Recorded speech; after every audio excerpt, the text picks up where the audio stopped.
Hello मित्रों, मैं स्वागत करता हूं अपने चैनल स्पिरिचुअल ज्ञान में। इन तीन लोगों की भलाई कभी मत करना चाणक्य नीति पर आधारित अत्यंत गंभीर और भावनात्मक कहानी। विषय बहुत ही गंभीर है, जो कि हर व्यक्ति के ऊपर यही होता है। हर व्यक्ति इस विपत्ति से जूझता है।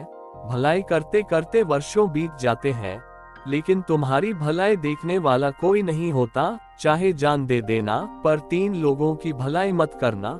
जिस दिन तुमने तीन लोगों की भलाई कर दिया, उसी दिन तुम्हारा मरना तय है, क्योंकि तुमने उसकी भलाई की है। ना जिसकी भलाई करो वह कभी आपका एहसान नहीं मानेगा। इससे आपके अंदर ही अंदर घुटन महसूस होगी और आपको बहुत तकलीफ होगी। इसलिए पहले से ही सावधान हो जाए और तीन लोगों की भलाई मत करिए। अगर वीडियो को आधी अधूरी छोड़कर जाते हो तो आपको जीवन में दुख मिलना ही मिलना है, क्योंकि आपने उस बात को समझा ही नहीं जिस बात से आपकी जिंदगी बदलेगी।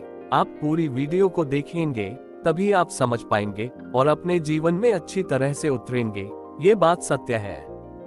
बिल्कुल, इस वीडियो को शुरू से अंत तक देखना। चाणक्य ने क्या बताया है, एक कहानी के माध्यम से। आप लोग अगर पहली बार हैं तो मेरी वीडियो को लाइक और चैनल को सब्सक्राइब जरूर करें। कमेंट में अपनी बातें जरूर लिखें। भलाई एक ऐसा शब्द जो सुनते ही मन में दया, करुणा और सेवा के भाव उमड़ आते हैं। बचपन से ही हमें सिखाया गया कि अच्छाई करो, दूसरों की मदद करो, ईश्वर सब देखता है। इन बातों ने हमारे दिल को नर्म किया, हमारे स्वभाव को विनम्र बनाया और हमें वह इंसान बनाया जो दूसरों के डेक में उनके साथ खड़ा हो जाए। पर क्या भलाई हमेशा पुण्य होती है? क्या हर किसी की मदद करना वास्तव में ईश्वर की सेवा है? या फिर क्या कुछ लोग ऐसे भी होते हैं जिनकी भलाई करना खुद को आग में झोंकने जैसा है?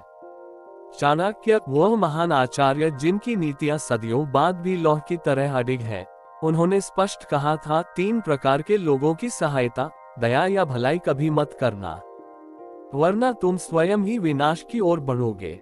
ये सुनकर चौंकना स्वाभाविक है, क्योंकि जिस समाज में हम पले बढ़े वहां तो ये सिखाया गया कि मदद करो, भला करो, क्षमा करो। फिर चाणक्य क्यों ऐसी बात कहते हैं?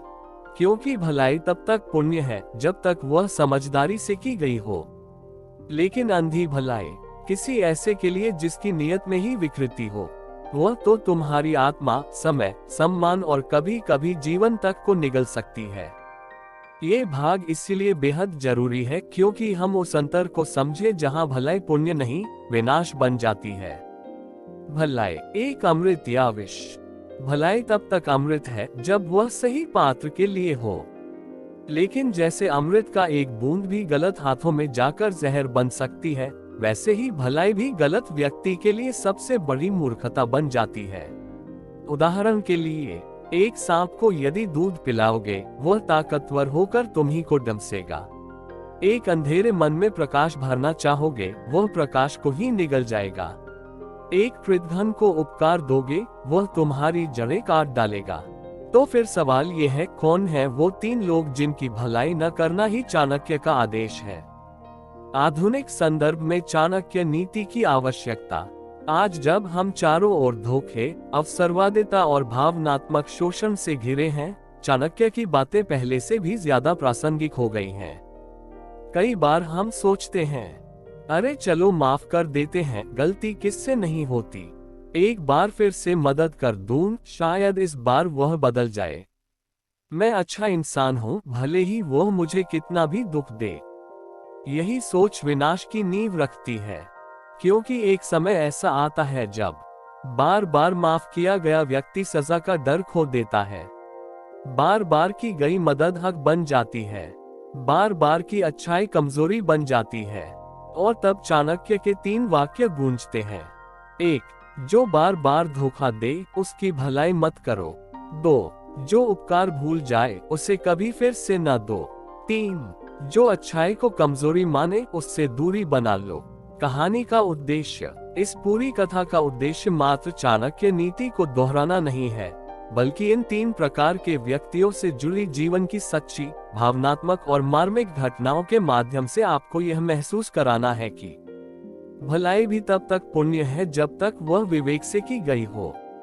वरना वही भलाई तुम्हारी आत्मा को खा जाएगी, तुम्हारा सम्मान छीन लेगी और अंततः तुम्हें ही भीतर से तोड़ देगी। भाग एक, वह व्यक्ति जो बार बार चोट करता है फिर माफी मांगता है। एक, वह पहली माफी। रात का तीसरा पहर था। बाहर बारिश धीमे धीमे बरस रही थी, जैसे किसी टूटे हुए रिश्ते की टीस को पोंछ रही हो। कमरे के कोने में बैठी जयश्री की आंखें नम थीं। उसके सामने उसका जीवन साथी नवधीर खड़ा था, जो की आंखें कांपते होंठ और हाथों में फूल का एक मुरझाया गुलदस्ता। माफ कर दो जयश्री, आखिरी बार। जयश्री ने उस रात माफ कर दिया, क्योंकि वो प्यार करती थी, क्योंकि उसे यकीन था कि हर कोई गलती करता है और हर कोई बदल भी सकता है। उस रात जयश्री ने जो माफ कहा वो सिर्फ एक शब्द नहीं था, वो एक रिश्ता था, एक उम्मीद थी, एक गलती पर विश्वास का पर्दा डालने की कोशिश थी। लेकिन उसे नहीं पता था यही माफी उसकी सबसे बड़ी भूल बन जाएगी। 2, माफी का स्वाद चख लेने के बाद। माफ करने की कला केवल वह समझता है जो दर्द में भी संयम बनाए रखे। लेकिन माफी पाने की आदत वो लोग पालते हैं जो गिल्ट नहीं, केवल मौका तलाशते हैं। नवधीर बदलने वाला नहीं था। वो माफी मांगकर जयश्री के धैर्य की परीक्षा लेने में माहिर होता गया। पहले उसने शब्दों से जहर उगला, फिर उसने दोस्तों के सामने उसे नीचा दिखाना शुरू किया, फिर वो उसके आत्मसम्मान पर वार करता गया, बार बार। हर बार एक आंसू, एक माफी और एक नया जख्म। 3, आदत में तब्दील होती क्षमा। जयश्री को लगा अगर मैं छोड़ दूंगी तो क्या बचेगा, शायद मैं ही सहन करने के लिए बनी हूँ। वो माफ करती गई। हर बार नवधीर रोता था, कहता था तुम ही मेरी आखिरी उम्मीद हो। वो बिखरता दिखता और जयश्री फिर जुड़ने लगती। उसे नहीं पता था वो जुड़ नहीं रही, टूट रही थी। 4, माफी की नींव पर बना रिश्ता। वो घर जहां माफी की ईंटों पर रिश्ता बना हो, वो घर नहीं कब्रगाह बन जाता है।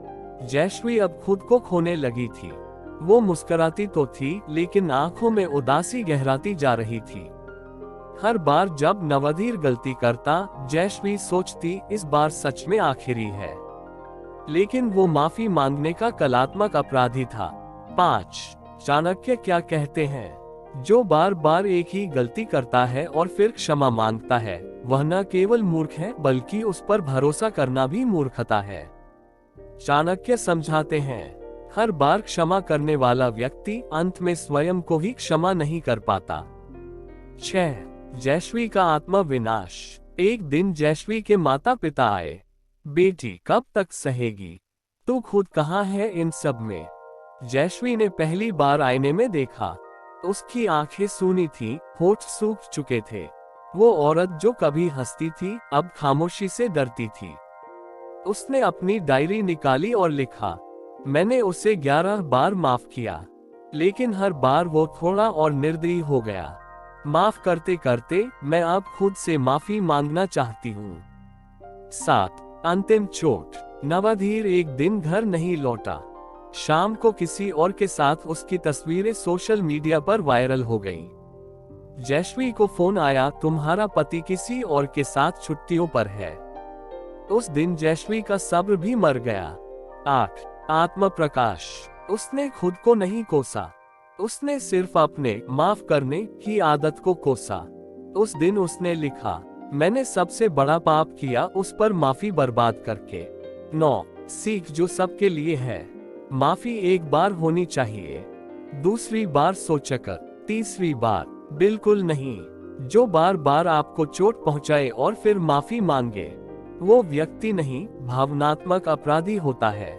उससे भलाई करना मतलब खुद को धीमे धीमे मारना। 10, भलाई की शुरुआत अपने आत्मसम्मान से होनी चाहिए और खत्म वहां जहां सामने वाला आपकी आत्मा को कुचल दे। भाग 2, वह व्यक्ति जो उपकार पचाता नहीं, एहसान भूल जाता है। 1, वह पहला एहसान। रात का समय था, शहर की हलचल शांत हो चुकी थी। प्रीति और सिद्धार्थ दोनों पुराने दोस्त थे, एक साथ कॉलेज में पढ़े थे।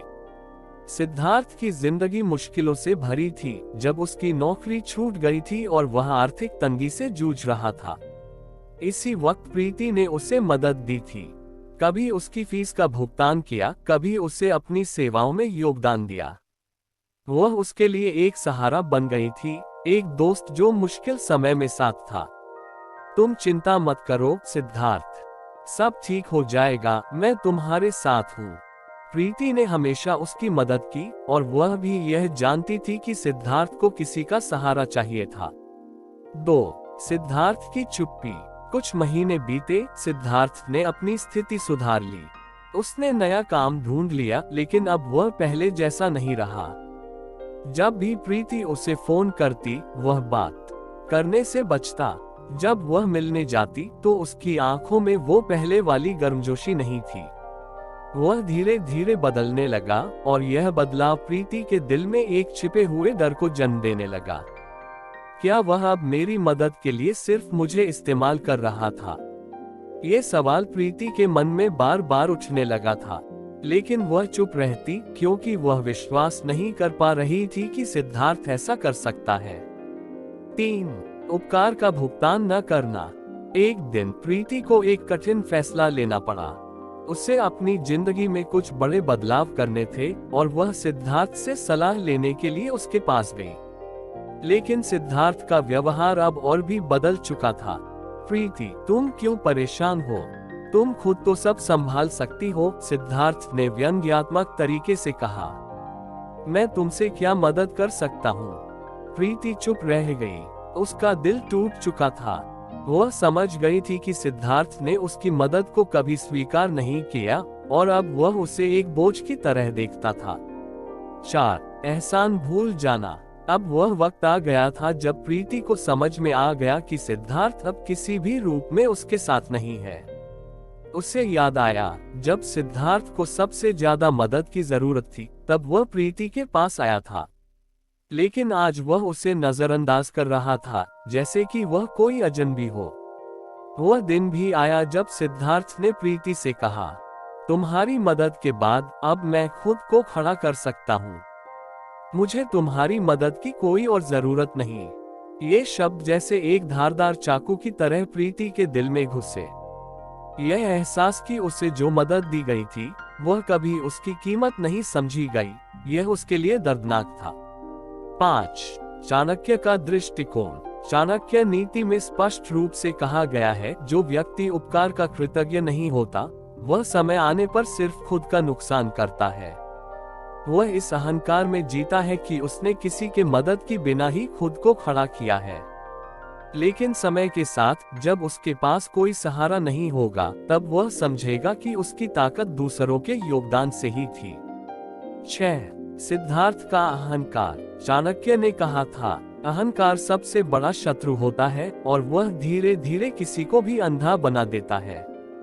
सिद्धार्थ का अहंकार अब इतना बढ़ चुका था कि वह कभी भी अपनी जिंदगी में प्रीति का योगदान नहीं स्वीकार करना चाहता था।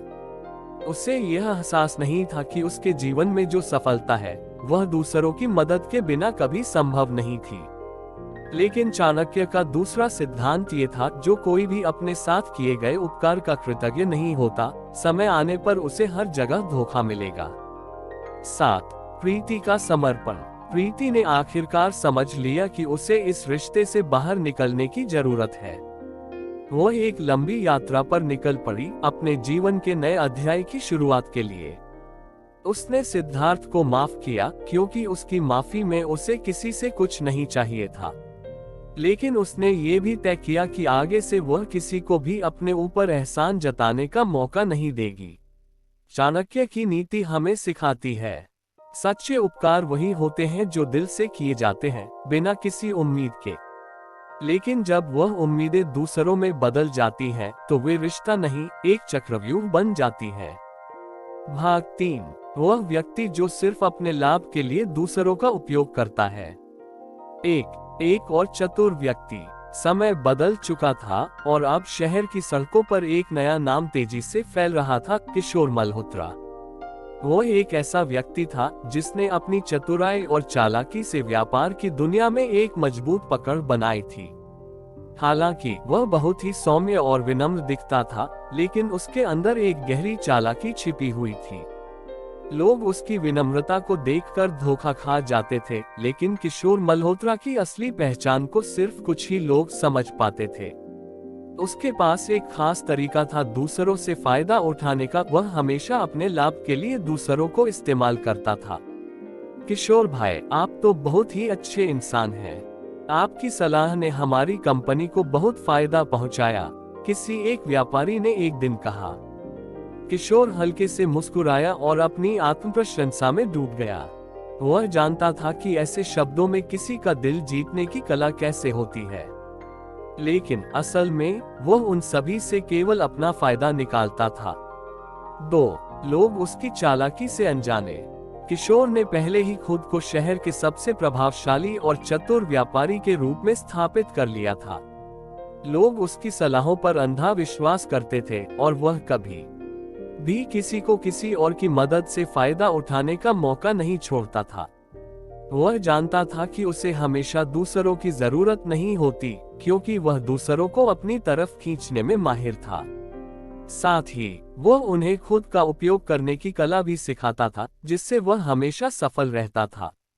मुझे हमेशा सोच समझकर काम करना चाहिए, क्योंकि मुझे किसी के ऊपर निर्भर नहीं रहना है।